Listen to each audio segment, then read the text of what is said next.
India's streets are boiling over as thousands of protesters from Kolkata to Chennai to Ahmedabad hit the streets after Friday prayers rejecting the controversial Waqf Amendment bill passed by Parliament this week.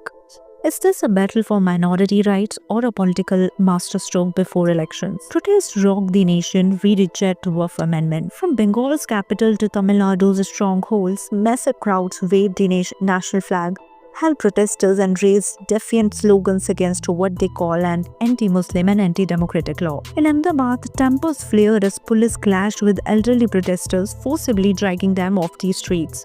Chennai witnessed actor-turned-politician Vijay's Tamilaga Vetri Kazakam leading statewide agitations.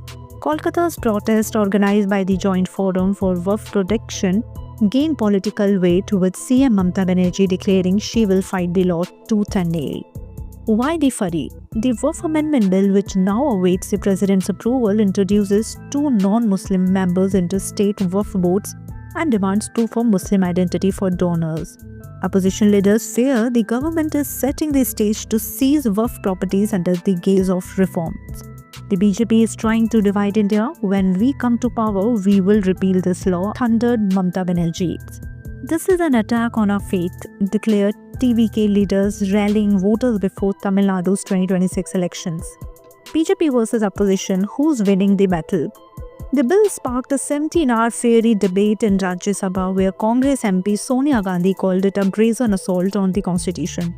Furious BJP leaders hit back, accusing Congress of fear-mongering and appeasing radical elements. The bill is historic and safeguards Waqf from corruption. Congress is lying counter Minister Kiran Rijiju. With elections around the corner, what happens next? With protests gaining momentum across India, will the Waqf bill become the BJP's biggest gamble before 2026? Or will this law cement their narrative of bold reforms against vote bank politics? For now, India's streets are burning, Parliament is divided, and the countdown to 2026 has just begun. For more updates, subscribe to our YouTube channel TSW News. News that reveal the truth.